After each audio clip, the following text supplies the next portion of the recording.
మమ్మల్ని మికిలిగా ప్రేమించిన మా ప్రియ పరలోకమందున్న కన్న తండ్రి, మీ ఘనమైన శ్రేష్టమైన నామాన్ని బట్టి మీకు వందనములు చెల్లిస్తున్నాం. జరుగుతున్నటువంటి 3 రోజుల సభలలో రెండవ రోజులోనికి మమ్మల్ని అందరినీ క్షేమంగా ప్రవేశపెట్టారు. ఈ రోజుకు కాని తండ్రి, ఏ మాటలు మీరు మా కొరకు సిద్ధపరిచారో వాటిని జాగ్రత్తగా మేము వినుటకును తెలుసుకొనుటకు సిద్ధపడుతుండగా తోడుగా ఉండండి. వింటున్న ప్రతి మాటను తండ్రి విని విడిచిపెట్టే వరంగా ఉండక, విన్న ప్రతి మాటను హృదయంలో భద్రపరుచుకుని వాటి ప్రకారంగా జీవించుటకు సహాయం చేయమని యేసుక్రీస్తు వారి పేరిట ఈ ప్రార్థనలకు సమర్పిస్తున్నాము తండ్రి, ఆమేన్. ప్రియమైనటువంటి దేవుని వారలారా, జరుగుతున్నటువంటి 3 రోజుల ఈ సభలలో ఈ రెండో రోజుకు గాను నిర్ణయింపబడిన అంశం మానవాళికి మాదిరి అయిన క్రీస్తు జీవితం. ప్రియమైన దేవుని వారలారా, ప్రపంచంలో అత్యధికుల చేత ఆరాధింపబడుతున్న ఏకైక వ్యక్తి మనం నమ్మిన ప్రభువైన యేసుక్రీస్తు. అలాగే చరిత్రకు కూడా లేని ఘనతను సొంతం చేసుకున్న ఏకైక వ్యక్తి కూడా యేసుక్రీస్తు వారే. ఆయనకు దక్కినటువంటి ఈ ఘనతను చాలామంది చూసి ఓర్వలేక ఆయన పైన బురద జల్లే ప్రయత్నాలు చేయడం అనేది మనం చూస్తున్నాం. ఆయనను తప్పుగా చిత్రీకరించాలని ఎన్నో సినిమాలు తీశారు, అలాగే ఎన్నో పుస్తకాలు రాశారు. సోషల్ మీడియాల ద్వారా ఇప్పటికీ ఆయన గురించి తప్పుగా నోరు పారేసుకుంటూనే ఉన్నారు.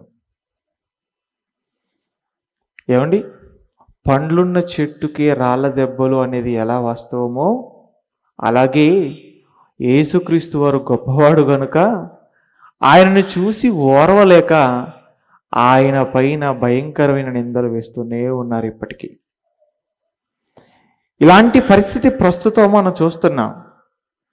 ఇది చూస్తున్నటువంటి మనం పెద్దగా ఆశ్చర్యపోవాల్సిన అవసరం ఏమీ లేదు. ఎందుకంటే ఇది ఈ రోజు ఉన్నది మాత్రమే కాదు, ప్రారంభం నుంచి ఇది ఉంది. యేసుక్రీస్తు వారు వాక్యాన్ని ప్రకటిస్తున్నటువంటి ఆ కాలంలో కూడా అవకాశం దొరికితే ఆయనని చెడ్డవాడుగా చిత్రీకరించాలి, ఆయన చెప్పేది అబద్ధం అని నిరూపించాలని ఎన్నో ప్రయత్నాలు చేసిన వారు ఉన్నారు. అందులో ప్రాముఖ్యంగా ఎవరు అన్నప్పుడు శాస్త్రులు, పరిసయ్యులు అనేవారు. ఏమండి, వారు యేసుక్రీస్తు వారు వాక్యం చెబుతుంటే వెళ్ళేవారు, చక్కగా కూర్చునేవారు, ఆయన ఏం చెబుతున్నాడో జాగ్రత్తగా వినేవారు. ఎందుకు వినేవారు అన్నప్పుడు ఆయన చెప్పే మాటల్లో ఉన్న సత్యాన్ని నేర్చుకొని బ్రతుకులను బాగు చేసుకుందామని కాదు, అవకాశం దొరికితే ఆయన్ని తప్పు పట్టాలని. ఈరోజు మేము వాక్యం చెబుతుంటే వచ్చి వింటున్న వారు అందరూ కూడా విని నేర్చుకొని జీవితాలను మార్చుకోవడం కొరకే వింటున్నారని మేము అనుకుంటే పొరపాటు. మీలో కూడా కొంతమంది ఉండొచ్చు, తప్పేమన్నా చెబుతారేమో జాగ్రత్తగా వినాలని వినేవారు. ఏమండి, ఆయనను తప్పు పట్టాలని ఎంత ప్రయత్నాలు వారు చేసినా అది వారి వలన కాలేదు. ఇక ఆయన 33.5 సంవత్సరాలు బ్రతికాడు కదా. బ్రతికిన 33.5 సంవత్సరాలలో ఆయన వాక్యాన్ని ప్రకటించింది కేవలం 3.5 సంవత్సరాలే. ఆ 3.5 సంవత్సరాలలో మాటల్లో కావచ్చు, చేతల్లో కావచ్చు, ఏ విధంగా కూడా తప్పు అనేది చెయ్యకుండా బ్రతికిన వాడు తప్పు చేసి వారికి ఏ విషయంలో దొరకని వాడు యేసుక్రీస్తు. ఇక ఆయన వెళ్ళిపోయే సమయం వచ్చేసింది. ఆయన వెళ్ళిపోయే సమయం వచ్చినప్పుడు ఆయన ఏర్పరచుకున్నటువంటి అపోస్తలుడు ఉన్నారు కదా, 12 మంది, వారిని పిలిచి వారికి ఒక బాధ్యత అప్పగించాడు. ఏంటా బాధ్యత అన్నప్పుడు, ఇదిగో నేను వెళ్ళిపోతున్నాను, మీరు చేయవలసిన పని ఏంటంటే ఏ మాటలైతే నేను మీకు నేర్పించానో మీకు నేర్పించినటువంటి ఈ మాటలను మీరు సర్వలోకానికి వెళ్ళాలి, సర్వ సృష్టికి మీరు ప్రకటించాలి అని వారికి చెప్పాడు. ఆయన వెళ్ళిపోయాడు. ఇక ఆయన వెళ్ళిపోయిన తర్వాత ఆ వాక్యాన్ని చేత పట్టుకొని సమాజంలోనికి వచ్చి వాక్యాన్ని ప్రకటించడం ప్రారంభించారు. అలా ప్రారంభించిన తొలి దినాల్లో అపోస్తులందరిలో కూడా మొట్టమొదటిగా ప్రసంగం చేసినటువంటి వ్యక్తి ఎవరన్నప్పుడు పబ్లిక్లో ఆయనే పేతురు గారు. ఆయన చేసినటువంటి ఆ ప్రసంగానికి సుమారు ఎంతమంది మారిపోయారని రాయబడింది మనకు అపోస్తుల కార్యం 2వ అధ్యాయంలో? 3,000 మంది. అంటే ఒక్క ప్రసంగానికే 3,000 మంది మారిపోయారంటే అది చిన్న విషయం కాదండి. అంటే ఆయన ఏ స్థాయిలో వాక్యం చెప్పు ఉండాలి చెప్పండి? 3,000 మంది మారిపోయారు పేతురు గారి ప్రసంగానికి. అంటే ఆయన డైనమిక్ స్పీకర్ అన్నమాట. గొప్పగా వాక్యాన్ని చెప్పాడు. ఇక ఆ తర్వాత వారు వాక్యం చెబుతున్నప్పుడు మనం 3వ అధ్యాయము, 4వ అధ్యాయం, 5వ అధ్యాయం, 6వ అధ్యాయం మనం జాగ్రత్తగా చూస్తున్నప్పుడు ఎలాంటి పరిస్థితి ఉందన్నప్పుడు వాక్యం వింటున్న వాళ్ళు, క్రీస్తుని అంగీకరిస్తున్న వాళ్ళు పెరిగిపోతున్నారు. 4వ అధ్యాయంకి వెళ్ళేటప్పటికండి అక్కడ 5,000 మంది పురుషులు అన్న పదప్రయోగం జరుగుతుంది. మరి స్త్రీలు ఎంతమంది అన్నప్పుడు స్త్రీలు లెక్కకు మించి ఉన్నారన్నమాట. అక్కడ ఎంతమంది అని రాయబడింది అన్నప్పుడు పురుషుల సంఖ్య ఎంతట? 4వ అధ్యాయము చూడండి ఒకసారి. అపోస్తుల కార్యములు 4వ అధ్యాయము 8వ 4వ వచనం. 4వ అధ్యాయము 4వ వచనం. వాక్యము వినిన వారిలో అనేకులు నమ్మిరి, వారిలో పురుషుల సంఖ్య ఇంచుమించు 5,000 ఆయను. అంటే పురుషుల సంఖ్య ఎంతట? 5,000. మరి స్త్రీల సంఖ్య లెక్క పెట్టలేనంత మంది ఉండొచ్చు అన్నమాట. అంటే మీరు చూడండి, అక్కడ మాత్రమే కాదు, ఇక్కడ కూడా సభలో ఎక్కువ మంది ఎవరున్నారు? స్త్రీలే ఉన్నారు. మరి పురుషులు ఏమైపోయారు? ఏరి పురుషులు ఉన్న పురుషులండి సులువుగా లెక్క పెట్టి చెప్పొచ్చు ఎంతమంది ఉన్నారో. స్త్రీలను లెక్క పెట్టడం కష్టం. ఎందుకు? ఎక్కువ మంది స్త్రీలే ఉన్నారు గనక. అసలు వాక్యం విషయంలో ముందుండవలసింది పురుషులు కదా. ఎందుకు? ఎక్కడికంటే అక్కడికి వెళ్ళడానికి కానీ, ఎంత కష్టమైన పడడానికి కానీ, ఎన్ని ప్రాంతాలకు తిరిగి వాక్యాన్ని చెప్పడానికి కానీ అన్ని విషయాల్లో అనువుగా ఉండేది పురుషులకే కదా. పురుషులు ఎక్కడికైనా వెళ్ళొచ్చు కదా, ఎవరికైనా వాక్యం చెప్పొచ్చు కదా, ఎంత కష్టమైనా చేయొచ్చు కదా. అలాంటప్పుడు వాక్యం వినే విషయంలో, నేర్చుకునే విషయంలో, వాక్యాన్ని సమాజానికి ప్రకటించే విషయంలో ముందుండవలసింది ఎవరు అన్నప్పుడు ఎక్కువగా పురుషులే. అలాంటి పురుషులు ఎంతమంది వచ్చారు ఇక్కడికి? పుణ్య పురుషులు కొంతమంది వచ్చారు. మరి మీరే వాళ్ళందరూ ఏమైపోయారు? చలికి రాలేక ఇంట్లో దుప్పటి కప్పుకొని పడుకున్నారా? లేదంటే టీవీలో వచ్చి సినిమాలు చూస్తున్నారా? టీవీలో వచ్చి సీరియల్స్ చూస్తున్నారా?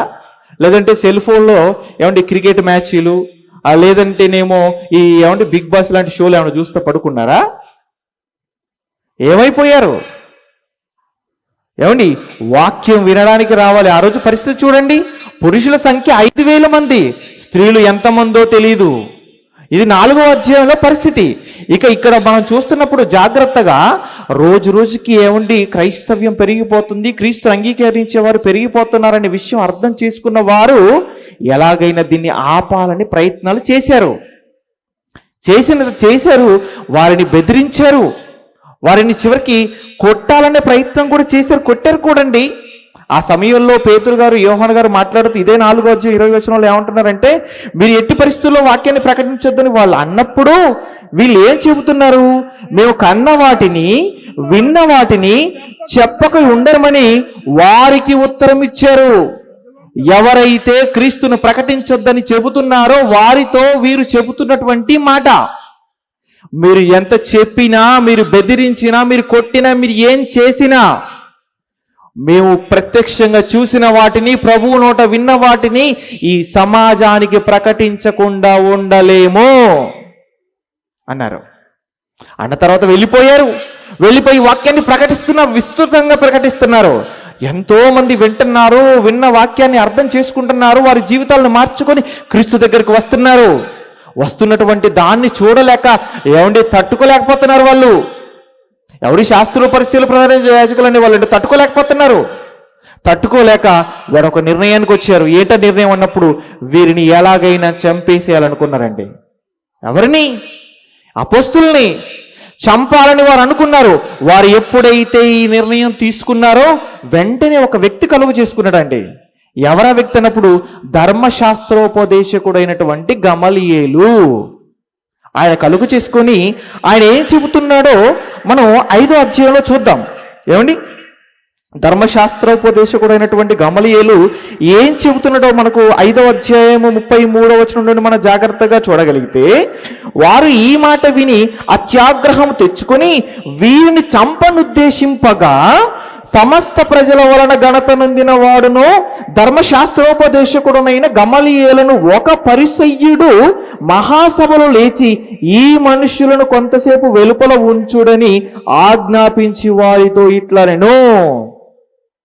ధర్మశాస్త్రాన్ని ఉపదేశించేవాడు గమలీయేలు, వీరిని బయటికి పంపించండి అని వారిని బయటికి పంపించేసి, ఏమండి వీరితో మాట్లాడుతున్నారు. ఎందుకు మీరు వారిని చంపాలనుకుంటున్నారు? మీరు తొందరపడకండి.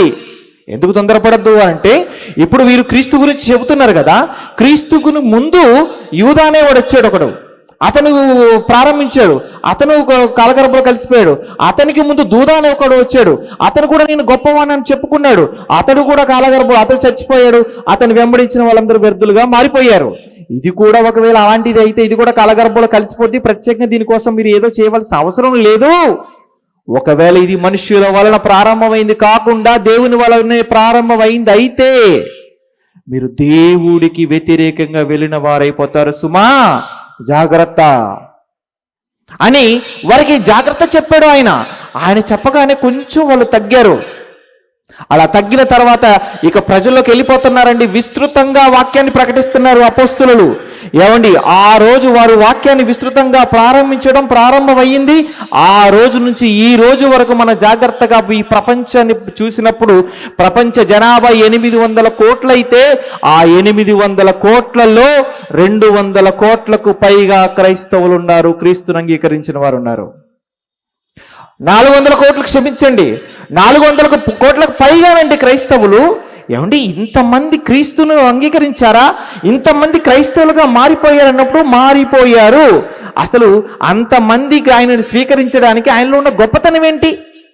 ఆయన ఎక్కడ పుట్టాడు, ఎవరికి పుట్టాడు, ఆయన నేపథ్యం ఏంటని మనం జాగ్రత్తగా ఆలోచించినప్పుడు ఆయన ఎక్కడో మధ్యధరా సముద్రానికి తూర్పు ప్రాంతంలో ఉన్నటువంటి ఇజ్రాయేలు దేశంలో యెరూషలేము అనేటువంటి పట్టణం, ఆ పట్టణానికి సమీపంలో ఉన్నటువంటి బెత్లెహేము అనే చిన్న గ్రామంలో పుట్టి అతి సామాన్యమైన కుటుంబంలో పెరిగినవాడు. ఆయన పుట్టి పెరిగిన కుటుంబం ధనికుల కుటుంబం కాదు, రాజుల కుటుంబం కాదు, వడ్రంగి పని చేసుకునేటువంటి చిన్న కుటుంబం. అంటే సామాన్యుడిగానే ఉన్నాడు ఆయన. అప్పుడు సామాన్యుడిగానే ఉన్నాడు ఆయన. సామాన్యుడిగా పుట్టిన ఆయన ప్రపంచంలో ఇంతమందిని ఆయన సొంతం చేసుకోగలిగాడు అంటే కారణం ఆయన పుట్టుక కాదు, ఆయన బ్రతుకు.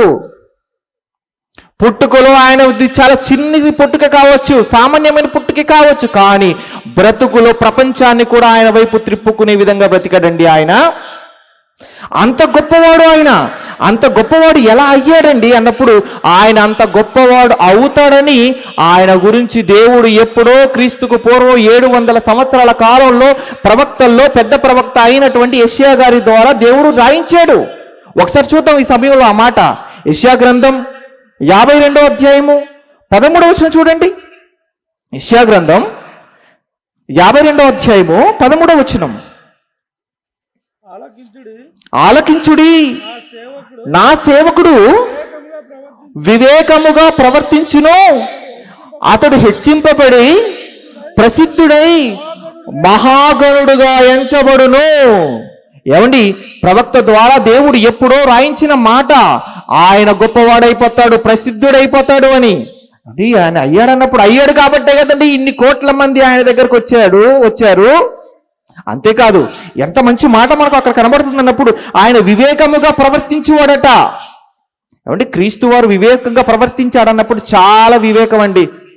ఆయన ఎంత వివేకంగా ప్రవర్తించాడో మనకు అర్థం కావాలంటే ఒక సందర్భాన్ని మనం జాగ్రత్తగా బైబిల్లోకి వెళ్ళి చూడాలి. ఒకసారి చూద్దాం ఆ సందర్భాన్ని, ఆయన వివేకం ఎంత గొప్పదో. మత్తయి సువార్త 21వ అధ్యాయము 23వ వచనం నుంచి చూడండి. మత్తయి సువార్త 21వ అధ్యాయము 23వ వచనం నుండి. ఆయన దేవాలయంలోకి వచ్చి బోధించుచుండగా ప్రధాన యాజకులను ప్రజల పెద్దలను ఆయన యొద్దకు వచ్చి, ఏ అధికారములను నీవు కార్యము చేయుచున్నావు? ఈ అధికారము ఎవడు నీకు ఇచ్చిన అడుగగా. ఏమండి, ప్రధాన యాజకుల పెద్దలు వచ్చేసారట ఆయనకి. ఆయన దగ్గరికి వచ్చి ఏమంటున్నారు? ఈ అధికారాన్ని బట్టి ఇవన్నీ చేస్తున్నావు నువ్వు, మాకు చెప్పు అన్నారు. అన్నప్పుడు ఆయన ఏమన్నాడు? వెంటనే ఆవేశపడిపోయి ఎలా ఆయన చేస్తున్నాడో చెప్పేశాడు వాళ్ళకి? చెప్పలేదు. అప్పుడు ఆయన ఎంత వివేకంగా మాట్లాడుతున్నాడో చూడండి. నేను మిమ్ములను ఒక మాట అడుగుతాను, అది మీరు నాతో చెప్పిన ఎడల నేనును ఏ అధికారము వలన ఈ కార్యములు చేయుచున్నానో అది మీతో చెప్పుదును అన్నాడు. ఏమండి, వారు ప్రశ్న అడిగారు. ఆ ప్రశ్నకు యేసుక్రీస్తు వారు ఏం చేస్తున్నాడు? మరలా ప్రశ్న అడుగుతున్నాడు. వారు ప్రశ్న అడిగితే ఆ ప్రశ్నకి ఈయన మరలా ప్రశ్న అడుగుతున్నాడు. ఏమని ప్రశ్న అడుగుతున్నాడు అంటే, యోహాను ఇచ్చిన బాప్తిస్మం ఎక్కడ నుండి కలిగినది? పరలోకము నుండి కలిగినదా, మనుష్యుల నుండి కలిగినదా అని వారిని అడిగాను. మిమ్మల్ని అడిగే ప్రశ్న ఏంటంటే, బాప్తిస్మం ఇచ్చి యోహాను బాప్తిస్మాలు ఇస్తున్నాడు కదా, ఆయన ఇచ్చేటువంటి బాప్తిస్మాలు పరలోకం నుంచి వచ్చాయా, లేదంటే ఏమని మనుషుల వల్ల కలిగిద్దా చెప్పన్నాడు. ఇప్పుడు వారు ఆలోచించుకున్నారు. ఒకవేళ పరలోకం నుంచి వచ్చిందన్నామో ఆయన అంగీకరించినందుకు మనకు సమస్యలు పడిపోతాం. మనుషుల వల్ల వచ్చిందన్నాం అనుకో, ఇప్పుడు ఇక్కడ ఉన్నటువంటి మనుషులందరూ కూడా ఆయన్ని ప్రవక్తని, ఆయన గొప్పవాడని ఆయన నమ్ముతున్నారు కనుక ఇక్కడ కూడా మనకు సమస్య అయిపోద్ది. కాబట్టి మాకు తెలియదని చెప్పేద్దాం అని వాళ్ళు ఏం చేశారు? మాకు తెలియదు అన్నారు. అప్పుడు యేసుక్రీస్తు వారు కూడా ఏమన్నా తెలుసా?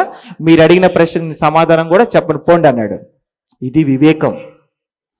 ఎంత మంచి వివేకాన్ని ఆయన చూపించినట్టుగా మనకు కనబడుతున్నప్పుడు, చాలా వివేకాన్ని చూపించినట్లుగా ఆయన మనకు కనబడుతుంది.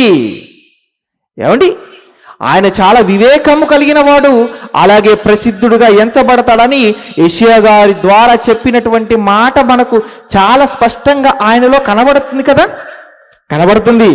ఇంకా ఆయన ఇంత గొప్పవాడు, ఈయన గొప్పవాడు అవుతాడని దేవుడు చెప్పాడు కదా. ఆయన గొప్పవాడు అవుతాడా అన్నప్పుడు అవుతాడన్నట్టుగా ఇక్కడ ఉంది కనుక ఖచ్చితంగా అయ్యాడు. ఏమండి, అంటే ఆయన గొప్పవాడు అవ్వడం వెనుక మనకు ఎవరున్నట్టు కనబడుతుంది అన్నప్పుడు దేవుడే ఉన్నట్టు కనబడుతుంది ఇక్కడ. అంతే కదండి, గొప్పవాడు అవుతాడని చెప్పినటువంటి దేవుడే ఆయన గొప్పవాడిగా చేశాడు. అంటే యేసుక్రీస్తు వెనుక ఎవరున్నారన్నప్పుడు సాక్షాత్తు పరలోకంలో ఉన్నటువంటి కన్న తండ్రి అయిన దేవుడే ఉన్నాడు. ఏమండి, దేవుడు ఉన్నప్పుడు ఆయన వెనుక ఆయన జోలికి రావడం మంచిదంటారా కాదంటారా? మీరు చెప్పండి. మంచిది కాదు, అది ఎవరికీ మంచిది కాదు. ఏమండి, యేసుక్రీస్తు మీదికి రావడం అంటే ఎవరి మీదికి వెళ్ళడం అన్నప్పుడు ఆయనను గొప్ప చేసినటువంటి దేవుడు మీదికి వెళ్ళడం. దేవుడితో పెట్టుకోవడం అంటే నిప్పుతో తలగీరుకోవడం లాంటిది. నువ్వు నిప్పు జోలికి వెళ్ళావంటే ఏమైపోతావు అన్నప్పుడు కాలిపోతావు, కాలి బూడిదైపోతావు. యేసు జోలికి రావద్దు. ఈ రోజు ప్రపంచంలో ఎంతో మంది దారుణంగా క్రీస్తు గురించి తప్పుడు మాటలు మాట్లాడుతున్నారు. ఒకడు మాట్లాడుతూ అంటాడు, ఆయన కొట్టినటువంటి 3 మేకులు ఆయన పీక్కులేబడి మనకేం రక్షణ ఇస్తాడని మాట్లాడుతున్నాడు. చాలా తప్పు, జాగ్రత్త. క్రీస్తు గురించి తప్పుడుగా మాట్లాడుతున్న ప్రతి ఒక్కరూ జ్ఞాపకం పెట్టుకోవాలి. ఏంటన్నప్పుడు క్రీస్తు వెనక ఉన్నది సామాన్యమైన వాడు కాదు, ఆ సాక్షాత్తు పరలోకంలో ఉన్నటువంటి దేవుడు ఉన్నాడు ఆయన వెనుక. ఈ రోజు నువ్వు నోరు పారేసుకుంటున్నావు, ఆయన గురించి తప్పుడు సమాచారాన్ని సమాజానికి అందిస్తున్నావు. ఎన్ని అన్నా ఏం జరగడం లేదని నువ్వు కాలర్ ఎగిరేసుకొని తిరుగుతున్నావు. అసలు నువ్వు చేస్తున్న తప్పులకి ఎందుకు నీకు శిక్ష వెంటనే పడడం లేదో తెలుసా? దానికి ఒక టైం ఉంది. చెట్టుకు ఆకు పండే టైం ఉంటుంది, నేల రాలే సమయం ఉంటుంది. అలాగే నీ పాపాలు పండే సమయం వస్తుంది. నువ్వు నేల రాలి మట్టిలోకి వెళ్ళిపోక తప్పదు. ఆ సమయంలో దేవుడితో పెట్టుకోవద్దు. ఆ రోజు చరిత్రలో ఇశ్రాయేలు అందరూ కూడా ఐగుప్తులో బానిసలుగా ఉన్నప్పుడు మోషే వెళ్ళాడు ఆయన దగ్గరికి. ఎవరి దగ్గరికి? ఫరో దగ్గరికి వెళ్ళిపోయాడు. ఫరో, ఇదిగో ఇశ్రాయేలు అందరినీ వదిలేసేయి, మేము వెళ్ళిపోతాము, దేవుడు మాకు ఇస్తారన్న దేశానికి అన్నప్పుడు ఫరో గర్వంతో విర్రవీగిపోయి ఒక మాట అన్నాడు, యెహోవా ఎవడు అన్నాడు. ఏమన్నాడు? యెహోవా ఎవడు అన్న వాడిని దేవుడు మోకాళ్ళేయించాడు. చివరికి వాడి జ్యేష్ఠ కుమారుని కూడా దేవుడు చంపిపడేసినట్టుగా చరిత్ర మనకు చెబుతున్న వాస్తవం కనబడడం లేదా? అంటే యేసుక్రీస్తు వారు ఇంత గొప్పవాడు అవ్వడానికి ఆయన వెనుక ఎవరున్నారు అన్నప్పుడు దేవుడు ఉన్నట్లుగా మనకు కనబడుతుంది. అయితే ఈ ప్రవచనం పాత నిబంధనలో రాయబడింది కదండి, అసలు ఇది నెరవేరిందా, మనకు స్పష్టంగా కావాలి ఆధారాలతో అని మీరు అడిగితే మీకు కొత్త నిబంధనలు నెరవేరినట్లుగా ఒక మాట రాయబడింది, అది చూపిస్తాను. జాగ్రత్తగా చూడండి. ఫిలిప్పీలకు రాసిన పత్రిక 2వ అధ్యాయము 11వ వచనం. అపోస్తలుడైన పౌలు గారు ఫిలిప్పీలకు రాసిన పత్రిక 2వ అధ్యాయము 11వ వచనం చూడండి. ప్రతి వాని నాలుకయు తండ్రి అయిన దేవుని మహిమార్థమై యేసుక్రీస్తు ప్రభువు అని ఒప్పుకొనున్నట్లును దేవుడు ఆయనను అధికముగా హెచ్చించి ప్రతి నామమునకు పైనామమును ఆయనకు అనుగ్రహించెను. ఏమండి, దేవుడు ఏ స్థాయిలోకి ఆయనని గొప్ప చేశాడు, అలాగే ప్రవక్త ద్వారా చెప్పిన మాట ఎంత వాస్తవంగా నెరవేరిందో ఇక్కడ మనకు కనబడుతుంది. ప్రతి వాని నాలుక ప్రభువును ఒప్పుకుంటుంది అని చెప్పాడు. ఒప్పుకుందా? ప్రతి వాడి నాలుకను ఒప్పుకుందండి. ఈ రోజు ప్రపంచంలో ఉన్నటువంటి మనుషులందరూ కూడా యేసుక్రీస్తును ఒప్పుకుంటున్నారు. అండి, ఎలా ఒప్పుకుంటున్నారండి? క్రైస్తవులు మాత్రమే కదండి ప్రభువుని ఒప్పుకుంటున్నారు, మిగతా వాళ్ళు ఒప్పుకోవడం లేదు కదా అని మీకు అనిపించవచ్చు. ఎలా ఒప్పుకుంటున్నారో జాగ్రత్తగా చెప్తాను వినండి. ఈ రోజు తారీఖు ఎంత అంటే ఏం చెప్తున్నారు? 2వ తారీఖు 1వ నెల 2024వ సంవత్సరం. నువ్వు తారీఖు వేస్తున్నావంటే దేన్ని బట్టి వేస్తున్నట్లు? యేసుక్రీస్తు పుట్టి 2 రోజుల 1 నెల 2024 సంవత్సరాలు అయ్యిందని బర్త్ సర్టిఫికెట్ మీద తేదీ ఉండాలి, నీ డెత్ సర్టిఫికెట్ మీద కూడా ఏముండాలి? తేదీ ఉండాలి. అంటే తేదీ ఉంటేనే చెల్లుబడవుతుంది. నువ్వు తేదీ వేస్తున్న ప్రతిసారి యేసుక్రీస్తును నువ్వు ఒప్పుకుంటున్నావన్న విషయాన్ని నువ్వు జ్ఞాపకం చేసుకోవాలి. ఏమండి, అంత గొప్పగా దేవుడు ఆయనను హెచ్చించాడు. ఆయన వెనుక దేవుడే ఉన్నాడు. ఆయనను శకపురుషుడుగా దేవుడు నిలవపెట్టారు గనుక. చాలా మంది మాట్లాడుతూ ఏమంటున్నారంటే, ఏమండి యేసుక్రీస్తు శకపురుషుడు అయ్యాడని మీరు చెబుతున్నారు, ఆయన కాలానికి మధ్యవర్తిగా ఉన్నాడని మీరు చెబుతున్నారు, కానీ ఆయన శకపురుషుడుగా నియమించింది ఎవరు తెలుసా? ఎవరని చెప్తున్నట్టే రోమా చక్రవర్తి నిలవబెట్టాడండి అంటున్నారు కొంతమంది. రోమ చక్రవర్తి నిలవబెట్టాలను, ఒకవేళ రోమ చక్రవర్తి నిలవబెట్టాలనుకుని యేసుక్రీస్తు నిలబెట్టే పరిస్థితి వస్తే అసలు యేసుక్రీస్తుని ఎందుకు నిలవబెడతాడు? రోమా చక్రవర్తి ఎందుకండి యేసుని నిలబెడతాడు చెప్పండి? అంతకు ముందు ఎంతమంది లేరండి చరిత్రకారులు? ప్రపంచాన్ని పరిపాలించిన 4 మహాసామ్రాజ్యాల గురించి మనం విన్నాం కదా. మొదటి మహాసామ్రాజ్యం బబులోను మహాసామ్రాజ్యం, తర్వాత సామ్రాజ్యం మాధ్య పారసీక సామ్రాజ్యం, 3వది గ్రీకు మహాసామ్రాజ్యం, 4వది రోమా మహాసామ్రాజ్యం. ఆ 4 సామ్రాజ్యాలను పరిపాలించిన చక్రవర్తులు ఎంతో మంది ఉన్నారు. ఎవరికి ముందు? క్రీస్తుకు ముందు ఎంతో మంది చక్రవర్తులు ఉన్నారు, అలాగే గొప్ప వాళ్ళు ఉన్నారు. వాళ్ళని ఎవరినో ఒకరు తీసుకొని వచ్చి శకపురుషుడిగా పెట్టి కాలానికి మధ్యవర్తిగా నియమించవచ్చు కదా. యేసుక్రీస్తుని ఎందుకు నియమించారన్నప్పుడు ఆయన నియమించడం అనేది దేవుడి చేత జరిగింది కనుక అది మనుషులు చేసిన కార్యం కాదండి. దేవుడే ఆయనను నిలువబెట్టాలనుకున్నాడు కనుక దేవుడు ఆయనను నిలువబెట్టడం జరిగింది. ఏమండి, దేవుడు అంత గొప్పగా ఎందుకండి యేసుక్రీస్తు నిలవబెట్టాడు? అంత ఉన్నతమైన స్థానంలో ప్రభువుని పెట్టడంలో ఉన్న ప్రధానమైన కారణం ఏంటి అసలు అన్నప్పుడు ఉంది. ఏంటి ఆ కారణం తెలుసా? మానవాళికి మాదిరికరంగా ఆయన మాత్రమే బ్రతకగలడని దేవుడికి తెలుసు కనుక, మనుషులందరికీ మాదిరికరమైన జీవితాన్ని చూపించగలిగే ఏకైక వ్యక్తి యేసుక్రీస్తే అవుతాడని దేవుడికి తెలుసు కనుక ఆయననే నిలువ పెట్టాడు దేవుడు. మరి ఆయన చూపించాడు ఆ మాదిరి అన్నప్పుడు చూపించాడు కనుకనే ఈరోజు ఇన్ని కోట్ల మంది యేసుక్రీస్తు దగ్గరికి వచ్చారు, వస్తూనే ఉన్నారు. ఏమండి, ఎంతో మంది క్రీస్తు దగ్గరికి రాకుండా చేయాలని ఎన్నో ప్రయత్నాలు చేస్తున్నారు. అలా చేస్తున్న వాళ్ళకి నేను చెప్పేటువంటి మాట ఏంటో తెలుసా? మీరు ఎంత చేసినా క్రీస్తును అంగీకరించకుండా ఎంతమందిని ఎన్ని ప్రయత్నాలు చేసి ఆపాలని మీరు అనుకున్నా అది మీ వలన ఎప్పటికీ కాదు. చేతిని అడ్డం పెట్టి సూర్యుని ఆపడం ఎంత కష్టమో, ప్రపంచంలో యేసుక్రీస్తుని నమ్మాలనుకునే వారిని ఆపడం కూడా అంతే కష్టం. క్రీస్తు దగ్గరికి రాకుండా చెయ్యడం అంతే కష్టం. కారణం ఆయన వెనుక దేవుడు ఉన్నాడు గనుక, ఆయనను దేవుడే నిలువపెట్టాడు గనుక. ఆయన ఎంత గొప్పవాడయ్యాడో తెలుసా అండి యేసుక్రీస్తు ప్రభుల వారు? ఒక ఇద్దరు కంప్యూటర్ శాస్త్రవేత్తలు కూర్చొని ఏమండి ఆయనకి ఇచ్చినటువంటి స్థానం ఎంత గొప్పదో ఒకసారి వార్తా పేపర్లో వచ్చినటువంటి వార్త ఈ సమయంలో మన తెర మీద చూద్దాం. ఏమండి దేవుడు నిలవబెట్టాడు, ఆయన గొప్పవాడని నేను మాటలతో చెబుతున్నానని మీరు అనుకోవచ్చు. ఈ సమాజం కూడా ఆయన చాలా గొప్పవాడని ఒప్పుకొని ఆయనకి ఏ స్థానాన్ని ఇచ్చిందో ఒకసారి చూడండి. పేపర్ ప్రకటన వచ్చింది వార్తలో. ఎప్పుడు వచ్చింది అన్నప్పుడు తేదీ కూడా చెప్తున్నాను. 2014 సంవత్సరం నవంబరు 13వ తారీఖున వచ్చింది. ఏమని వచ్చింది అక్కడ? ఇది చూస్తున్నారు కదా స్క్రీన్ పైన. ఆ మానవ చరిత్రలో అత్యంత ప్రధాన వ్యక్తిగా యేసుక్రీస్తు, మానవ చరిత్రలోకి వెళ్ళి అత్యంత ప్రధానమైన వ్యక్తుల్లో యేసుక్రీస్తుది ప్రథమ స్థానమని ఇద్దరు కంప్యూటర్ శాస్త్రవేత్తలు ఒక అధ్యయనంలో తేల్చారు. 10 మందితో కూడిన ఈ జాబితాలో యేసు తర్వాత స్థానాల్లో వరుసగా ఫ్రాన్స్ నాయకుడు నెపోలియన్ ఉన్నారని చెప్పేసి ఆ తర్వాత వరుసలో ఎవరెవరో ఉన్నారో మొత్తం చెప్పేశాడండి ఇక్కడ. కానీ మొదటి స్థానం ఎవరిదట? యేసుక్రీస్తుది. అంటే ప్రపంచంలో గొప్పవాళ్ళు అనుకుంటున్న వారు కూడా పరిశోధనలు చేసి యేసుక్రీస్తు వారు ఎంత గొప్పవాడో అని చెప్పారు. అంటే అది సామాన్యమైన విషయం కాదండి. ఈరోజు ప్రపంచంలో 200 దేశాలకు పైగా ఉంటే అమెరికా నుంచి అలాస్కా వరకు ఉన్న ప్రతి దేశంలో క్రీస్తు తెలియని వాళ్ళు ఎవరున్నారు చెప్పండి? లేరు. ఆరిన నేలపైన మనుషులున్న ప్రతి చోట యేసుక్రీస్తు వారి గూర్చినటువంటి వార్త తెలుసు. ఎలా అండి? ప్రపంచానికి వెళ్ళిపోయాడన్నప్పుడు ప్రపంచంలో ఉన్న అందరి దగ్గరికి ఆయన వెళ్ళిపోయాడంటే కారణం ఆయన బ్రతికిన విధానమేనండి. అంతే. ఎంత బాగా బ్రతికాడు అన్నప్పుడు ఆయన పాపం చేయలేదు. ఆయన పాపం చేయక పాపుల్లో చేరక ప్రత్యేకంగా జీవించినటువంటి వ్యక్తి యేసుక్రీస్తు ప్రభుల వారు.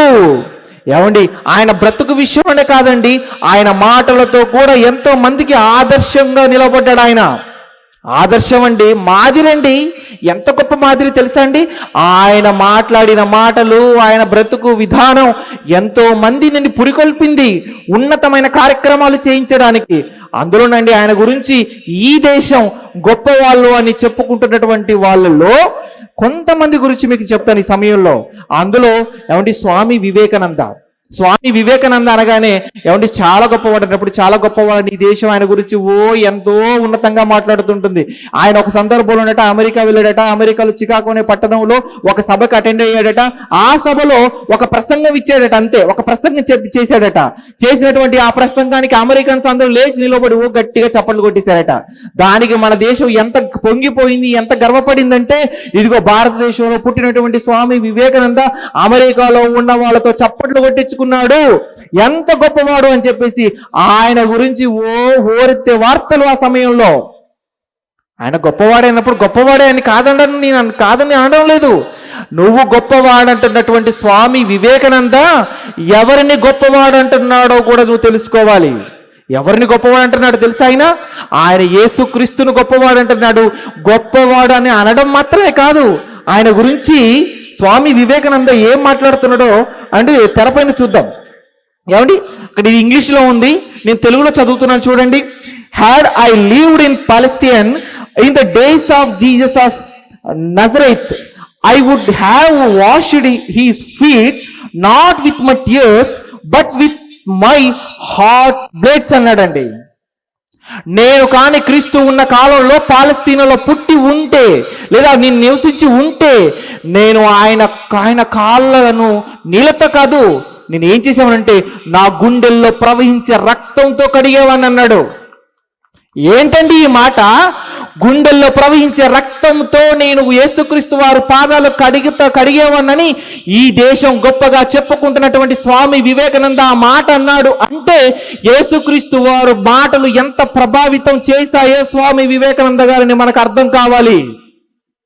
ఆయన కాదండి, సర్వేపల్లి రాధాకృష్ణ గారు మనందరికి తెలుసు. ఆయన చాలా మంచివాడు అని మనం తెలుగు వారు మాట్లాడుకుంటారు ఆయన గురించి. ఆయన కూడా ఏం చెప్తున్నాడు చూడండి యేసుక్రీస్తు వారి గురించి. ఇవన్నీ వాస్తవాలు, నేను కల్పితాలు చెప్పడం లేదండి. ఏమంటున్నాడు ఆయన? నాకు తెలిసిన గురువు అని పిలువబడుటకు అర్హుడైన ఒకే ఒక వ్యక్తి ఎవరు అన్నప్పుడు ఆయనే నజరేయుడైన యేసుక్రీస్తు అన్నాడండి. గురువు అని చెప్పుకోవడానికి సరైన అర్హత యేసుక్రీస్తు వారికి ఉంది అని సర్వేపల్లి రాధాకృష్ణన్ చెప్పాడు. ఏంటండి ఆ మాటలు? సమాజం గొప్పవారు అనుకుంటుంది వాళ్ళని, వారు యేసుక్రీస్తును గొప్పవారు అంటున్నారు. ఏమంటే ఎందుకు వారు ఆ మాటలు అంటున్నారు తెలుసా అండి? యేసుక్రీస్తు వారి గురించి, యేసుక్రీస్తు వారు ఎంత గొప్పవాడో అర్థం చేసుకోవాలన్నా మంచి మనసు ఉండాలి. మంచి మనసున్న వాడికి ఆయన అర్థమవుతాడు తప్ప మూర్ఖుడికి, కఠినుడికి ఆయన అర్థం కాడు. ఈరోజు ఆయన తప్పుడు పడుతున్న వాళ్ళు, ఆయన తప్పుడుగా చిత్రీకరించాలని ప్రయత్నం చేస్తున్న వాళ్ళందరూ కూడా ఈ మూర్ఖ తెగకు సంబంధించిన వాళ్ళే. వాళ్ళు చెబితే వినరు. వాళ్ళు ఏ టైప్ అనుకుంటున్నారు? మేము పట్టుకున్న కుందేలుకి 3 అంటాడు వాడు, అంతే. అరే కాదరే 4 ఉన్నాయంటే, లేదు లేదు నేను 3 పట్టుకుని 3 అంటాడు వాడు, అంతే. అలాంటి వాడితో ఏం చెప్తాం చెప్పండి? మనం యేసుక్రీస్తుని అర్థం చేసుకోవాలంటే కొంచెం వివేచన ఉండాలి, జ్ఞానం ఉండాలి. ఏమండి ఆయన ఎంత గొప్పవాడండి! అంతేకాదండి, ఆయన మాటలను ఆదర్శంగా తీసుకున్న వాళ్ళు ఎంతో మంది ఎన్నో సేవా కార్యక్రమాలు కూడా ఈ ప్రపంచంలో చేసినట్లుగా మనం చూస్తున్నాం. ఈరోజు ఎన్నో సేవా సంస్థలు వచ్చాయి. ఎంతో మందికి సేవ చేశారు. ఈ సేవా సంస్థలు రావడానికి కారణం ఎవరన్నప్పుడు యేసుక్రీస్తు ప్రభుల వారే. ఎందుకండి ఈ భారతదేశం ఒకప్పుడు ఉన్నతమైన పురస్కారం ఇచ్చి ఏమండి సన్మానించినటువంటి ఒక వ్యక్తి మనందరికి తెలుసు. ఎవరు అన్నప్పుడు ఆవిడే మదర్ తెరిస్సా. ఏమండి మదర్ తెరిస్సా చాలా గొప్పది అన్నప్పుడు చాలా గొప్పదండి. ఆ ఫోటో చూడగానే మనందరికి ఏమనిపిస్తుంది తెలుసా అండి? ఉత్తమమైన తల్లి అండి. నిజంగా నేను ఆమె గర్భం నుంచి వస్తే ఎంతో బాగుండేది అని అనిపిస్తుంది. కారణం ఆవిడ చేసిన సేవ. ఎంత గొప్ప సేవ చేసిందండి ఆవిడ. ఎక్కడో పుట్టింది, ఎక్కడో పెరిగింది, యేసుక్రీస్తు వారి మాటలు విన్న తర్వాత ఆవిడ తీసుకున్నటువంటి నిర్ణయం ఏంటన్నప్పుడు, ఇదిగో నేను బ్రతికేటువంటి ఈ కాలం అంతా ఇదిగో యేసుక్రీస్తు ఎలాగైతే తన సమకాలికులైన వారికి అనేక మందికి సేవను చేశాడో అలాగే నేను కూడా సేవ చెయ్యాలని ఆవిడ అనుకుంది. అనుకున్న పలంగానే భారతదేశాన్ని ఎన్నుకుంది. భారతదేశానికి వచ్చినప్పుడు ఏ ప్రాంతంలో ఆవిడ సేవ చేసిందన్నప్పుడు పశ్చిమ బెంగాల్ రాష్ట్రం కలకత్తా. ఆ ప్రాంతాన్ని ఎన్నుకుందండి ఆవిడ సేవ చేయడానికి. ఆ ప్రాంతాన్ని ఎన్నుకుని ఆవిడ చేసినటువంటి సేవ చాలా చాలా అద్భుతం అండి. ఎందుకు? ఆవిడ ఈ భారతదేశంలో ఉన్నటువంటి కాలంలో భయంకరమైనటువంటి వ్యాధి అనేది ఒకటి ఉంది. ఏంటి ఆ వ్యాధి అన్నప్పుడు? కుష్టు వ్యాధి. కుష్టి వ్యాధి అంటేనంటే అది అంటువ్యాధి. అది ఒకరికి వచ్చిందంటే మరొకరికి కూడా వచ్చే అవకాశం ఉంటుంది. ఈ రోజు ఆ వ్యాధికి మందులు ఉండొచ్చు, కానీ ఆవిడ సేవ చేసిన కాలంలో ఆ వ్యాధికి మందులు లేవండి. భయంకరమైనటువంటి పరిస్థితులు. ఎవరికైనా ఆ వ్యాధి వచ్చిందంటే ఆ వ్యక్తిని తీసుకెళ్లి ఊరవతలు పెట్టేవాళ్ళు, ఊళ్ళోకి రానిచ్చేవాళ్ళు కాదు, ఎవరు కూడా దగ్గర తీసేవాళ్ళు కాదు. అందరూ అసహించుకునేవారు, అందరూ కూడా చాలా హీనంగా చూసేవాళ్ళండి. అలాంటి దారుణమైన పరిస్థితులు దేశంలో ఆ రోగం వచ్చిన వారి మధ్య ఉన్నాయి. అలాంటి సమయంలో మదర్ తెరిసా గారు ఏం చేశారు? ఈ దేశానికి వచ్చినప్పుడు ఏమండి ఆ వ్యాధితో బాధపడుతున్న వాళ్ళ దగ్గరికి వెళ్ళిందండి. వెళ్ళి ఆ పుండ్లు కడిగిందండి, మందు పెట్టిందండి, కట్టు కట్టిందండి, ఎంతో సేవ చేసిందండి ఆ తల్లి. ఎలా నువ్వు వాళ్ళ దగ్గరికి వెళ్తున్నావు, వాళ్ళకి సేవ చేస్తున్నావు, అసలు వాళ్ళకి సేవ చేసేటువంటి గొప్ప మనసు నీకు ఎలా వచ్చింది అన్నప్పుడు ఆవిడ చెప్పిన ఒకే ఒక మాట. ఏంటా మాట తెలుసా? నేను ఇంత సేవ చేయగలుగుతున్నానంటే నాకు ప్రేరణ ఇచ్చినటువంటి ఒకే ఒక వ్యక్తి, ఆయనే ప్రభు అయిన యేసుక్రీస్తు అని చెప్పేసిందండి ఆవిడ. అంతేకాదు, నేను ఇదిగో ఈ రోగికి సేవ చేస్తున్నానంటే ఎలా చేయగలుగుతున్నాడు తెలుసా? ఎలా చేయగలుగుతున్నాను అన్నప్పుడు ఆ రోగిలో నేను ప్రభువును చూస్తానంటదండి. దేవుణ్ణి చూస్తాను. నేను నమ్మిన నా ప్రభు చెప్పిన మాట ఏంటన్నప్పుడు నిన్ను వలె నీ పొరుగు వాణ్ణి ప్రేమించన్నాడు. నా పొరుగు వాడైన ఈ రోగిని నేను ప్రేమిస్తాను, ఆ రోగిలో నేను ప్రభువును చూస్తాను అంటది. అంతేకాదండి, స్వయంగా రోగిగా ఉన్న వ్యక్తిని ప్రేమించి అతనికి పరిచర్య చేయడమే దేవుడికి చేయడం అని బైబిల్లో రాయబడిన మాట కూడా ఆవిడకు తెలుసు. ఎక్కడ రాయబడిందో చూస్తారా ఒకసారి? మత్తయి సువార్త 25వ అధ్యాయము చూడండి. మత్తయి సువార్త 25వ అధ్యాయము 36వ వచనం చూడండి. మత్తయి సువార్త 25వ అధ్యాయము 36వ వచనం. నేను దిగంబరినై ఉంటిని, నాకు బట్టలిచ్చితిరి, నేను రోగినై ఉంటిని, నన్ను చూడవచ్చితిరి, నేను చెరసాల్లో ఉంటిని, నా యొద్దకు మీరు వచ్చారు అని. ఎంత మంచి మాట చూడండి ఇక్కడ. నేను దిగంబరినై ఉన్నప్పుడు నాకు బట్టలు ఇచ్చారు, నేను రోగినై ఉంటిని, నన్ను చూడవచ్చితిరి. ఇదిగో నేను ఇక్కడ రోగిగా ఉన్నటువంటి వ్యక్తిని నిన్ను చూడడం అంటే, ఆ రోగికి సేవ చేయడం అంటే ఎవరికి చేసినట్లంటే దేవుడికి చేసినట్లే. అని ఈ వాక్యాన్ని అర్థం చేసుకుందండి ఆ తల్లి. అందుకే అంత సేవ ఆవిడ చేయగలిగింది. ఆవిడే కాదండి, విలియం కేరీ గారు వచ్చారు ఈ దేశానికి. ఆయన ఎంతో సేవ చేశాడు.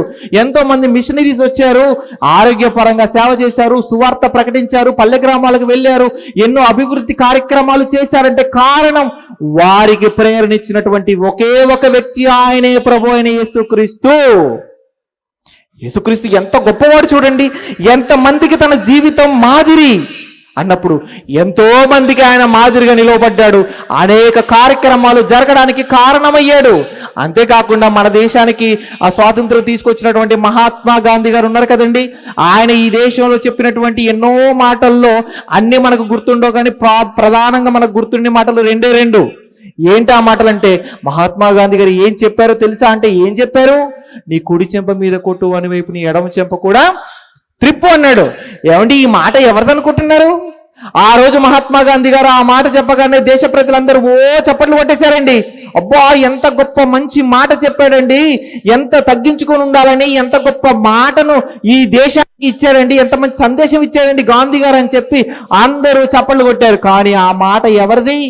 ప్రభు అయిన యేసుక్రీస్తుది. మత్తయి సువార్త 5వ అధ్యాయంలో మనకు కనబడే మాట, నీ కుడి చెంప మీద కొట్టు, అని వైపు నీ ఎడమ చెంప కూడా త్రిప్పు. అలాగే గాంధీ గారు చనిపోతున్నప్పుడు ఒక మాట మాకు ఒక మాట ఉన్నాయండి. ఏంటి ఆ మాట? ఇగో వీరేం చేస్తున్నారు వీరికి తెలియదు కనుక వీరిని క్షమించండి అన్నాడు. ఈ మాట ఎవరిది? ఇది కూడా యేసుక్రీస్తు వారిదేనండి.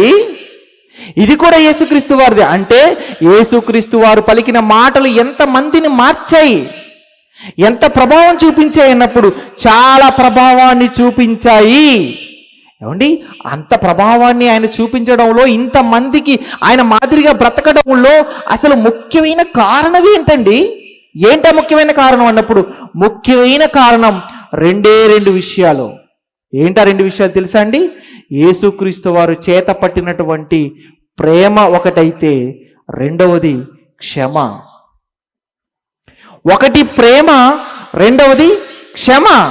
ఏమండి ఆయన చూపించినటువంటి ప్రేమ ఈ ప్రపంచంలో అప్పటి నుంచి ఇప్పటి వరకు ఎవరు చూపించలేదు. రాబోయే రోజుల్లో కూడా క్రీస్తు లాంటి ప్రేమ ఎవరు చూపించలేరు. అంత గొప్ప ప్రేమ చూపించాడండి ఆయన. ఆయన బ్రతికినటువంటి కాలంలో ఆయన దగ్గరికి ఎంతో మంది వస్తున్నారు. ఎవరు వచ్చే వాళ్ళంతా? రోగులు వస్తున్నారు.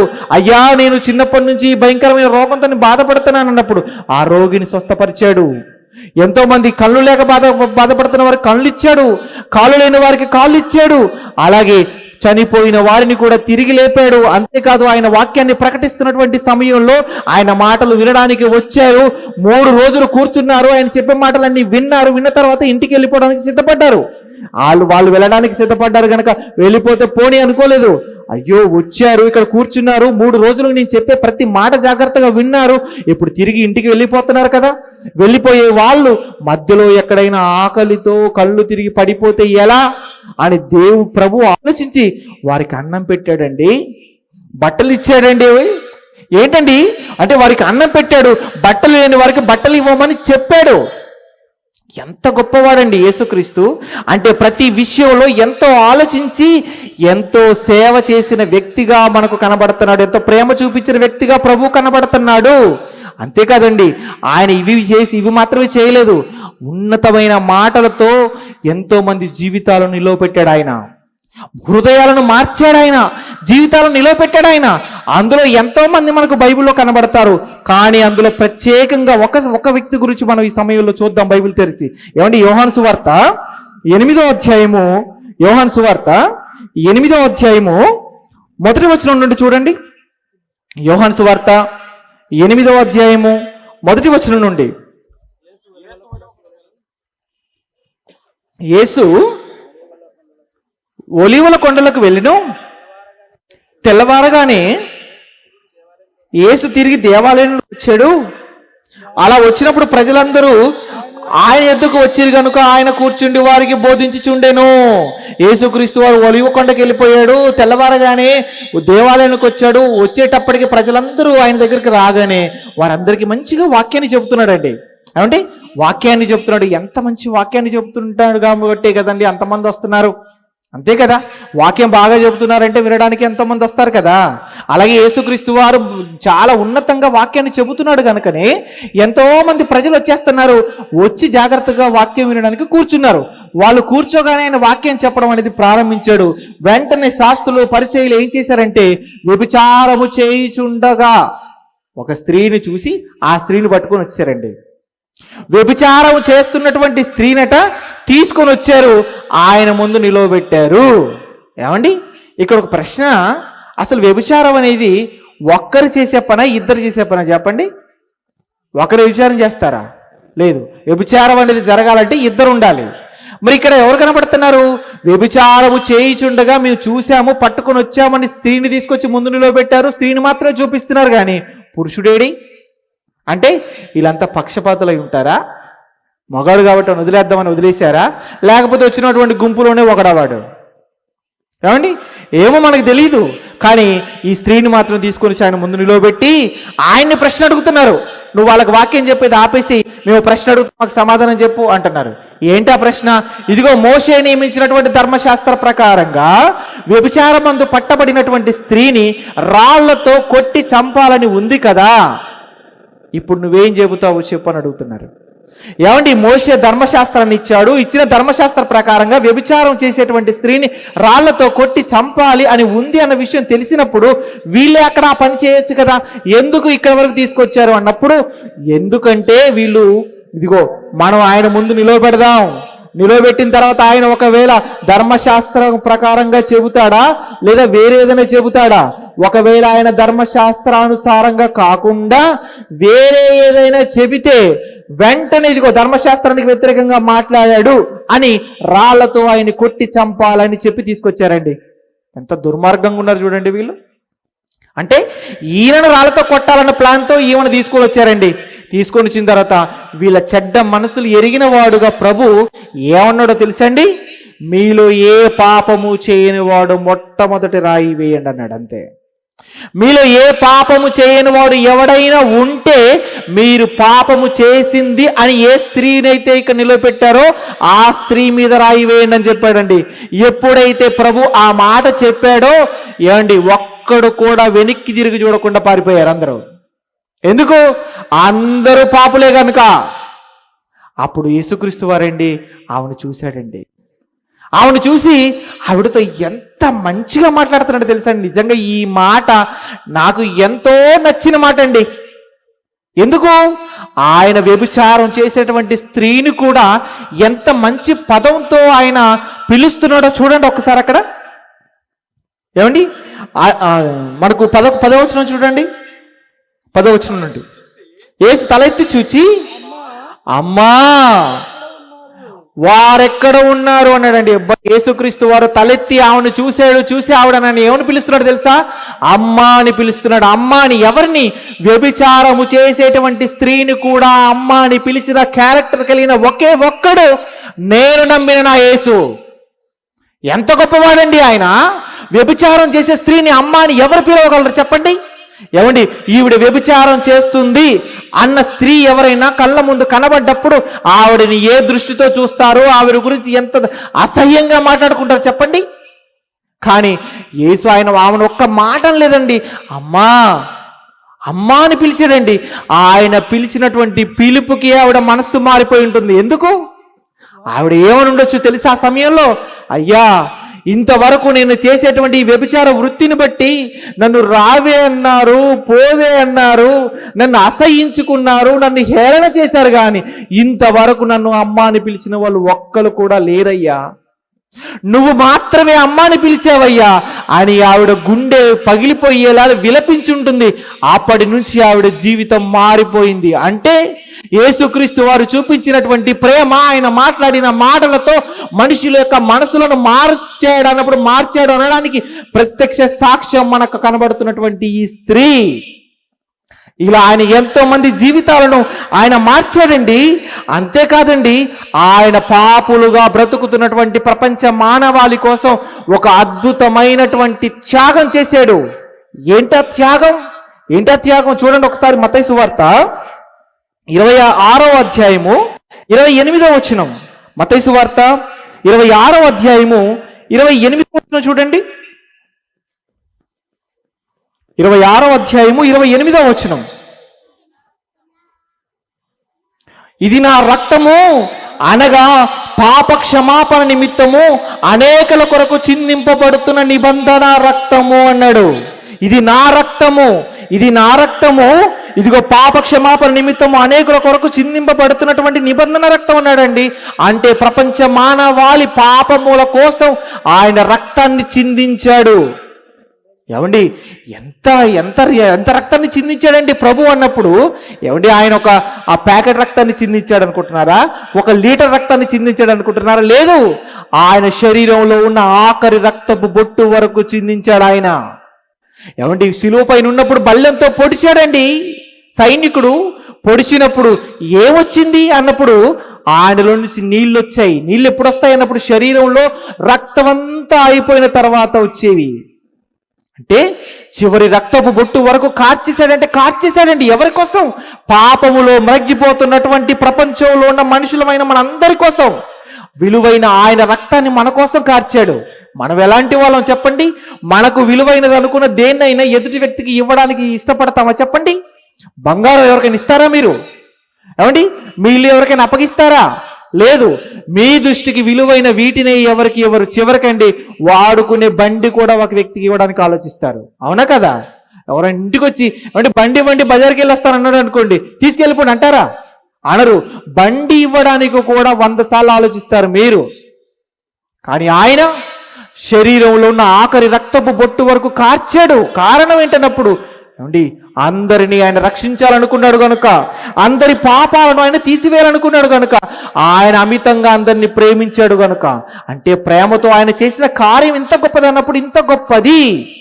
ఇంకా ఆయన చేత పట్టుకున్నటువంటి మరొకటి ఏంటన్నప్పుడు క్షమించడం అండి. ఏమండి, యేసుక్రీస్తు ఇప్పుడు లెంట్ డేస్ రాబోతున్నాయి కదా. లెంట్ డేస్లో అండి క్రైస్తవ వాళ్ళందరికీ కూడా బాగా గుర్తుండేటువంటి 7 మాటలు. ఏమండి, అందులో మొదటి మాట ఏంటి అన్నప్పుడు, మొదటి మాట మనకి ఏం కనబడుతుంది?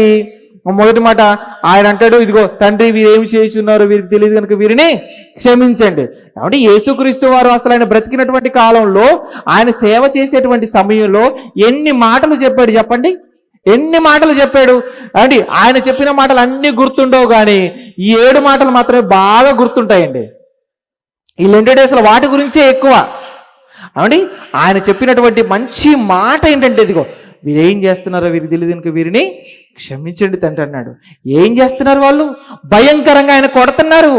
ఆయనను కొరడాలతో కొడుతున్నారు, అవమానిస్తున్నారు, నిందిస్తున్నారు, ముళ్ళ కిరీటం పెట్టారు, సిలువేశారు.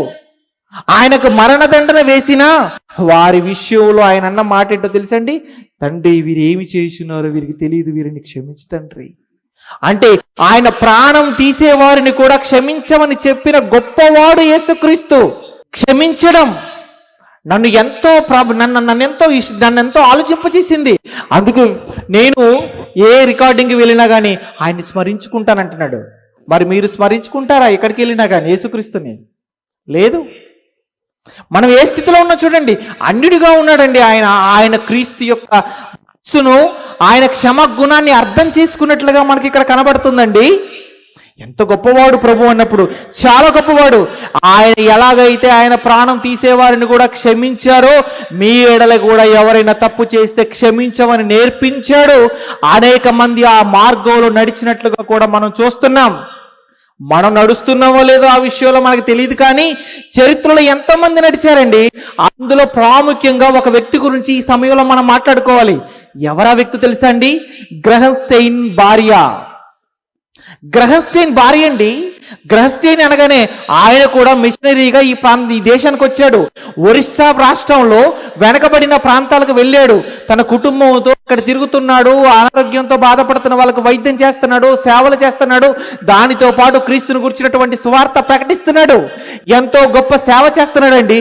ఆ సమయంలో కొందరు మతోన్మాదులండి, పిచ్చి పట్టిన వాడికి కళ్ళు కనిపించవు, ఆలోచన పనిచేయదు. వాడి కళ్ళ ముందు ఒకటి ఉంటుంది. ఏంటో తెలుసా? ఎదుటి వ్యక్తిని తిట్టాలి, కొట్టాలి, చంపాలి. ఇవి తప్ప ఏముండో మత పిచ్చి పట్టిన వాడికి. ఆ రోజు కూడా కొంతమంది మత పిచ్చి పట్టిన వారు ఏం చేశారని గ్రహించడం దగ్గరకు వచ్చారు. నువ్వేంటి యేసుక్రీస్తు గురించి చెప్తున్నావు, మాకు యేసుక్రీస్తు గురించి చెప్పొద్దు అన్నారు. ఏమండి, క్రీస్తును ప్రకటించకుండా నేను ఉండలేను అని మొదటి శతాబ్దంలో పేతురు, యోహానులు ఏ మాట అయితే చెప్పారో అదే మాట చెప్పాడు వాళ్ళకి. ఆ తర్వాత ఆ మాటలు విన్న వాళ్ళు తట్టుకోలేకపోయారండి. ఎలాగైనా గ్రహస్టైన్ ఇక్కడ ఉండకుండా చెయ్యాలి అని కక్ష కట్టారు, పగపట్టారు. మొత్తం గుంపు ఒకరోజు మాటేశారండి. ఆయనకు ఉన్నటువంటి 3 పిల్లల్లో 2 పిల్లలతో కలిసి ఏమండి ఆయన జీబులో అలా వస్తున్నాడండి. అలా వస్తున్నప్పుడు మాటు వేసిన ఈ మతోన్మాదులు చేసినటువంటి దారుణమైన కార్యం ఏంటన్నప్పుడు పెట్రోలు ఆ జీపు మీద పోసారండి. పెట్రోల్ పోసారు ఆ జీప్ మీద, నిప్పంటిచ్చేశారు. లోపటి నుంచి వారు బయటికి రాకుండా డోర్ లాక్ చేశారు. లోపల వాళ్ళు కాలిపోతూ ఆర్తనాదాలు చేస్తుంటే, విలపిస్తుంటే బయట వీళ్ళు ఉండి ఇక్కడ హాటాసం చేస్తున్నారండి, నవ్వుతున్నారు, కేరింతలు ఎగురుతున్నారు. ఏమండి, ఒక మనిషి మంటల్లో కాలిపోతూ భయంకరంగా చనిపోతుంటే వీళ్ళు ఎగురుతున్నారు, నవ్వుతున్నారు, గెంతుతున్నారంటే అసలు వీళ్ళు మనుషులేనా? మనిషి అన్నవాడు ఎవడైనా చేసే పనేనా అండి అది? సాటి మనిషి అండి, ఆపదలో ఉన్నాడండి, అంత దారుణంగా చచ్చిపోతుంటే ఏడుస్తుంటే అసలు వీళ్ళ గుండెలు కరగలేదండి. వాళ్ళు దారుణంగా క్రైన్స్టైన్ని అతనుకున్న 2 కుమారులను సజీవ దహనం చేసేసారండి. ఆ వ్యాన్లో చంపేశారు. ఆ సమయంలో దేశం మొత్తం సంచలనం అయిపోయింది ఈ వార్త. మిషనరీగా వచ్చినటువంటి గ్రహస్టైన్ తన గర్భాన పుట్టిన 2 కుమారులను అత్యంత దారుణంగా చంపారనే వార్త. ఆ తర్వాత ప్రభుత్వం మేలుకొని ప్రభుత్వం ఈ విషయంలో ఏం చేయాలి అనుకుంది. దానికి కారణం వాళ్ళందరినీ తీసుకొని వెళ్ళి జైల్లో పెట్టేసింది. జైల్లో పెట్టిన తర్వాత కేసు కోర్టులో నడుస్తుంది. కొంతకాలం గడిచింది. ఆ తర్వాత ఆ నేరస్తులను అలా జడ్జి ముందు నిలబెట్టారు. దానికి కారణమైన వాళ్ళని జడ్జి ముందు నిలబెట్టారు. అలాగే భర్తను కోల్పోయి మిగిలిపోయినటువంటి గ్రహస్టైన్ భార్య, అలాగే తన మరొకరు ఉన్నారని చెప్పాను కదండి, కుమార్తె, వీరిరువురు జడ్జి ముందు నిలబడ్డారు. ఇటు నేరం చేసిన వాళ్ళు, అలాగే ఇటు నష్టపోయినటువంటి గ్రహస్టైన్ భార్య. జడ్జిని మాట్లాడుతున్నాడు, అమ్మా ఇదిగో నీ భార్యను, నీ 2 కుమారులను అత్యంత దారుణంగా చంపిన దుర్మార్గులు ఇక్కడ నిలవబడ్డారు. వారికి నువ్వు ఏ శిక్ష వేయమంటే ఆ శిక్ష నేను వేయడానికి సిద్ధంగా ఉన్నానని అడిగాడు. ఏమండి, జడ్జి ఆ మాట అడగగానే ఆ నోట నుంచి వచ్చినటువంటి ఒకే ఒక్క మాట ఏంటో తెలుసా? వీరిని క్షమించి విడిచిపెట్టేయండి అనిందండి. ఏంటండి ఆ గుణం? ఆ మాట విన్న జడ్జికి మాట పడిపోయింది. ఏం మాట్లాడుతున్నావు, నీకు అర్థమవుతుందమ్మా? నీ భర్తను దారుణంగా చంపాడమ్మా, నీ 2 పిల్లల్ని చంపేశారమ్మా వీళ్ళందరూ కలిసి. ఇలాంటి వాళ్ళని క్షమించమని నువ్వు ఎలా అమ్మా అడగగలుగుతున్నావు? నీకెంత ధైర్యం ఎలా వచ్చిందన్నప్పుడు, నాకు నా ప్రభువు నేర్పించిన వాక్యం అది. నా ప్రభువును చంపుతున్న వారినే ఆయన క్షమించినప్పుడు, ఆయనను నమ్మకుండా అని చెప్పుకుంటున్న క్రైస్తవురాలైన నేను నా భర్తను చంపిన వాళ్ళని ఎందుకు నిన్ను క్షమించలేను? వారిని క్షమించి విడిచిపెట్టని అనిసిందండి. గొప్ప తల్లండి గ్రహస్టైన్ భార్య. అంటే అంత అన్యాయం చేసిన వారిని కూడా క్షమించగలిగేటువంటి మనస్సును ఆమెకు రావడానికి కారణం యేసుక్రీస్తు అయ్యాడు. మరి ఈరోజు మన ఎడల ఎవరైనా తప్పు చేస్తే క్షమించగలుగుతున్నామా? మనం ఎలా ఉన్నాం? దెబ్బకు దెబ్బ, మాటకు మాట అంటున్నావా? అలా ఉండకూడదండి. మన ప్రభువు మనకు నేర్పింది ఏంటన్నప్పుడు, ఇదిగో నిన్ను కుడి చెంప మీద కొట్టువాని వైపు ఎడమ చెంప కూడా చూపించన్నాడు. ఆయన అమితమైన ప్రేమతో తప్పు చేసిన వారిని కూడా క్షమించమని చెప్పాడు. మనం ఎలా ఉండాలన్నప్పుడు, తప్పు చేసిన వారిని క్షమించే వారంగా మనం ఉండాలి.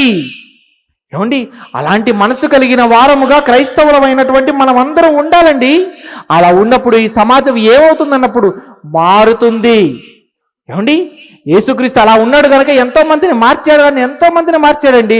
ఆయన చూపించినటువంటి ప్రేమతో, ఆయన చూపించినటువంటి క్షమాగుణంతో రౌడీలు మారిపోయారు, నక్సలైట్లు మారిపోయారు, దొంగలు మారిపోయారు ఒక ప్రాంతంలో. ఏమండి, ఈ ఆంధ్ర రాష్ట్రంలో స్టువర్ట్పురం అనే పేరు మీరు వినే ఉంటారు. ఎక్కడ?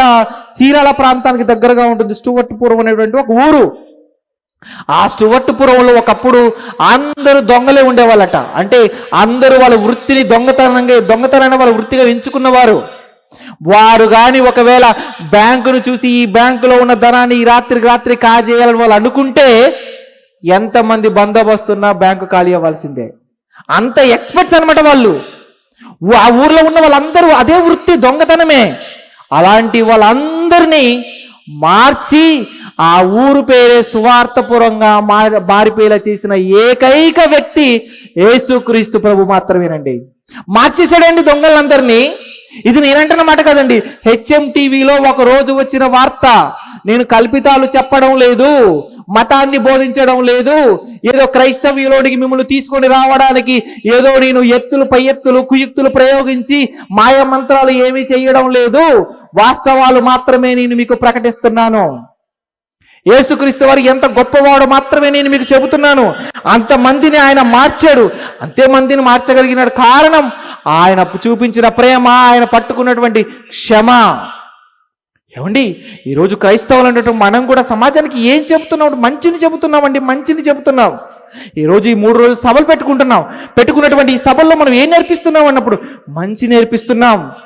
ఇదిగో నీకు చెడు అలవాట్లు ఏమున్నాయి, ఇదిగో బీడీ తాగడం అలవాట, నీకు మందు తాగడం అలవాట, గుట్క తాగడం అలవాట, నువ్వు వ్యభిచారం చేసేవాడిగా మారిపోయావా, దొంగతనాలు చేసేవాడిగా దొంగగా నువ్వు ఉన్నావా, నీ జీవితాన్ని నువ్వు మార్చుకో. ప్రభు అయిన యేసుక్రీస్తు వారు నీకు రక్షణను అనుగ్రహిస్తారని ఎదుటి వ్యక్తి జీవితాన్ని మార్చే ఉన్నతమైన మాటలు మనం చెబుతున్నామే తప్ప ఎవరిని కూడా మతం మారమని మనం చెప్పడం లేదు. కారణం క్రైస్తవ్య మతం కాదు గనుక.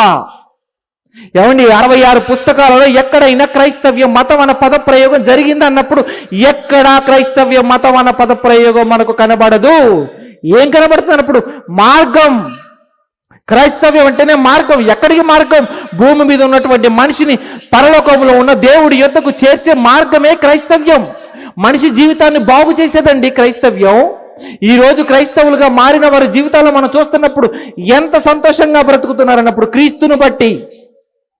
కొంతమంది అదే అలా కాకుండా ఈ గ్రామంలో ఉన్నవారు కావచ్చు, జిల్లాలో ఉన్నవారు కావచ్చు, రాష్ట్రంలో ఉన్నవారు కావచ్చు, ప్రపంచంలో ఉన్న ప్రతి మనిషి క్రీస్తును స్వరక్షకుడు అంగీకరించి క్రీస్తు దగ్గరికి రాగలిగితే ప్రతి ఒక్కరి జీవితం చాలా అద్భుతంగా ఉంటుందండి.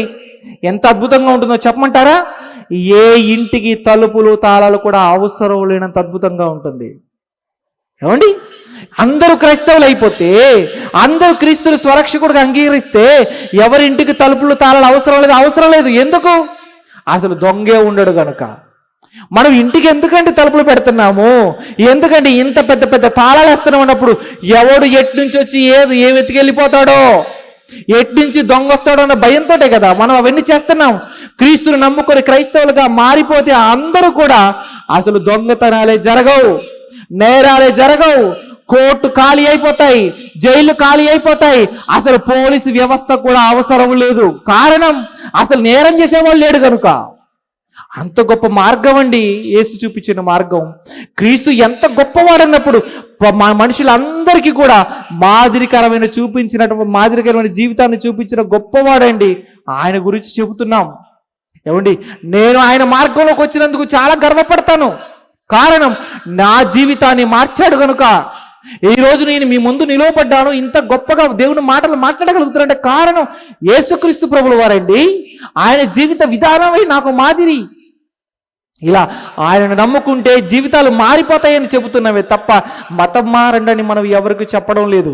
ఈరోజు ఎంత దారుణమైన పరిస్థితి సమాజంలో మనం చూస్తున్నాం అన్నప్పుడు ఎవరి దగ్గరికైనా వెళ్ళి పత్రిక ఇచ్చినా క్రీస్తుని గురించి వాక్యం చెబుతున్నా ఏమంటున్నారు తెలుసా? మీరు మాకు క్రీస్తు గురించి చెప్పొద్దు, క్రీస్తు గురించి మాకు ప్రకటించొద్దు, అసలు క్రీస్తు గురించిన మాటలు మా దగ్గర తీసుకొని రావద్దు. ఎందుకు వద్దంటున్నావు?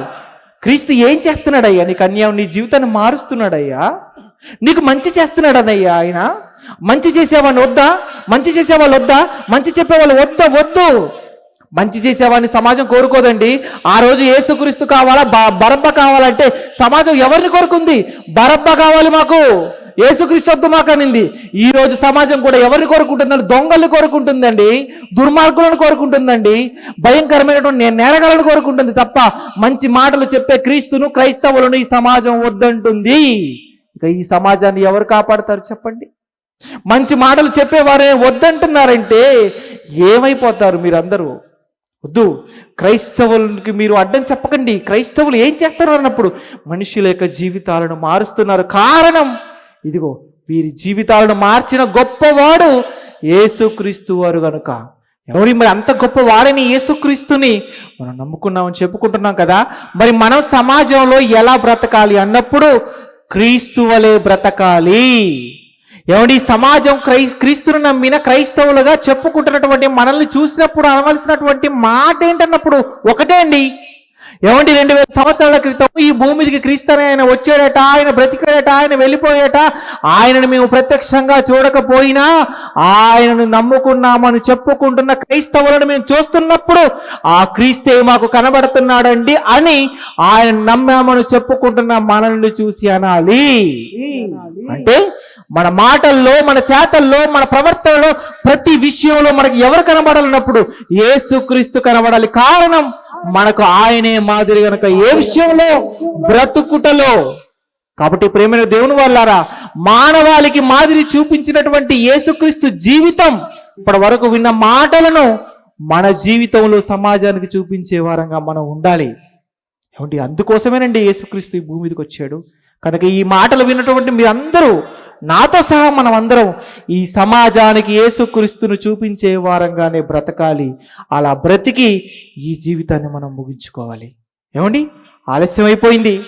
ఏమండి, రేపు మీరు తొందరగా రాగలిగితే అద్భుతమైన మాటలు, రేపు చివరి రోజు మంచి అంశాన్ని మనం నేర్చుకుందాం. అందరూ తలలు వచ్చినట్లయితే ప్రార్థన చేస్తాను. ప్రేమ కలిగిన తండ్రి, దయగలిగిన దేవా, మీ కుమారుడి జీవం ఆయన మా అందరికీ ఎలా మాదిరో, ఆయనను మాదిరిగా పెట్టుకున్న వాళ్ళు ఎంత గొప్ప సేవలు చేశారో నాయన ఇప్పటి వరకు విన్నాం. పాట రూపంలో మేము చూసాం.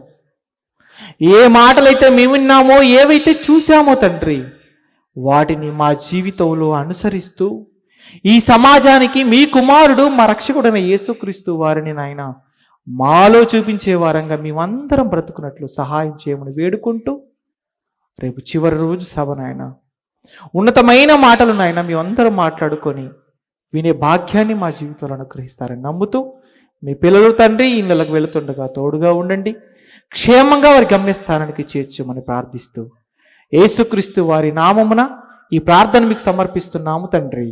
క్రీస్తు వారి యొక్క కృప, పరిశుద్ధాత్మ దేవుని యొక్క అన్యోన్య సహవాసం మనకును సకల పరిశుద్ధులకును తోడై ఉండి నడిపించునుగాక.